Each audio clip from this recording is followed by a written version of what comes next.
Good morning students. आप लोगों का 12th में स्वागत है। जैसा मैंने आप लोगों को कल एक सिलेबस भेजा था 12th क्लास का केमिस्ट्री का, ऐसे ही मैं आज उसका पहला चैप्टर ठोस अवस्था उसको आप लोगों को इंट्रोड्यूस करवाता हूँ।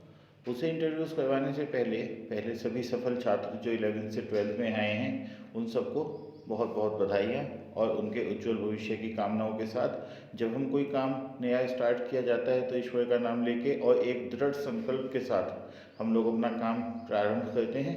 तो ठीक है बच्चों, आज अपना पहला चैप्टर देखते हैं ठोस अवस्था।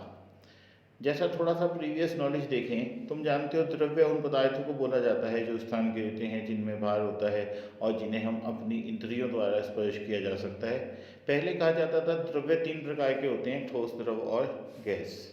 लेकिन जो डेफिनेशन बनती है, पदार्थ एक ही है, उसकी 3 अवस्थाएं होती हैं, ठोस अवस्था, द्रव अवस्था और गैस अवस्था। यहाँ हम लोगों को ठोस अवस्था, सॉलिड स्टेट, केवल उस चैप्टर को डिस्कस करना है। तो देखते हैं ठोस जो डेफिनेशन बनती है, बेसिक डेफिनेशन ठोस की है वे पदार्थ जो आकृति और आयतन में निश्चित होते हैं, जिनकी एक निश्चित आकृति होती है। लेकिन अब की डेफिनेशन क्या बनती है, जो बड़ी क्लास 12th के लेवल की क्लास की डेफिनेशन बनती है, वो ये है कि वो पदार्थ जिनके कोई 2 कण आपस में एक दूसरे की तुलना में कोई गति नहीं करते, वो गति करेंगे साथ साथ तो चल सकती है लेकिन एक दूसरे के सापेक्ष उनकी कोई गति नहीं होती, मीन्स उनकी आकृति हमेशा निश्चित बनी रहती है।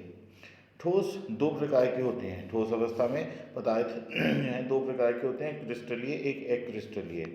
क्रिस्टलीय पदार्थ उन पदार्थों को बोला जाता है जिनकी एक निश्चित ज्यामितीय आकृति होती है, और निश्चित ज्यामितीय आकृति के साथ साथ वे पदार्थ जिनकी एक निश्चित ज्यामितीय आकृति होती है, जो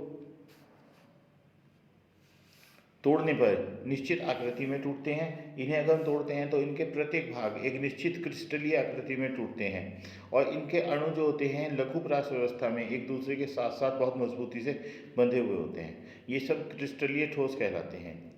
जैसे आप एग्जाम्पल देखते हैं, मोटा नमक आपने देखा होगा, उसे हम तोड़ेंगे तो उसका हर पार्ट जो है एक अलग घनीय आकृति में, छोटे छोटे से घन की आकृति में टूटता है, क्यूब की फॉर्म में टूटता है। ऐसे चीनी है, नमक है और चूना CaO कैल्शियम ऑक्साइड है, छोटे छोटे से पत्थर के टुकड़े होते हैं, तोड़ेंगे तो वो भी एक नुकीले से होंगे।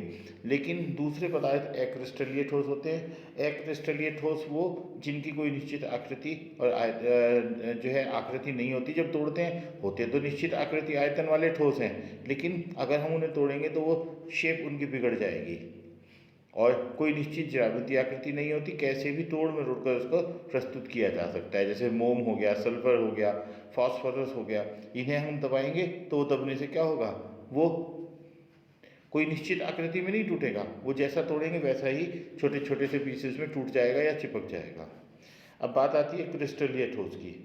क्रिस्टलीय ठोस भी 4 प्रकार के होते हैं। धात्विक ठोस जो धातुओं के ठोस होते हैं, जिन सुचालक होते हैं, जैसे कॉपर हो गया, एल्युमिनियम हो गया और सोना चांदी, ये सभी धातुएं हैं, आयरन है, ये सब धात्विक ठोस होते हैं, ये सुचालक होते हैं विद्युत के। दूसरे आयनिक ठोस होते हैं जो आयनों के मध्य बनते हैं, जैसे NaCl, Na+ आयन और Cl आयन माइनस आयन, तो ये आयनिक ठोस होते हैं। पानी में घोलने पर ये आयनित हो जाते हैं। एक सहसंयोजक ठोस होते हैं। सहसंयोजी ठोस के जो जालक बनते हैं वो उन अणुओं से मिलकर बनते हैं जो सहसंयोजकता द्वारा आबंध से बनते हैं। सहसंयोजी आबंध इलेक्ट्रॉनों के साझे के कारण उत्पन्न आबंध। एक आणविक ठोस होते हैं जो विभिन्न अणुओं को आपस में एक जालक रूप में जोड़ने से बनते हैं, तो ये आणविक ठोस कहलाते हैं। इनका PDF मैं अभी आपको भेज देता हूँ। ये आपके सामने धात्विक ठोस की, आयनिक ठोस की, सहसंयोजी ठोस की और उसके साथ साथ आणविक ठोस की डेफिनेशन दी हुई है।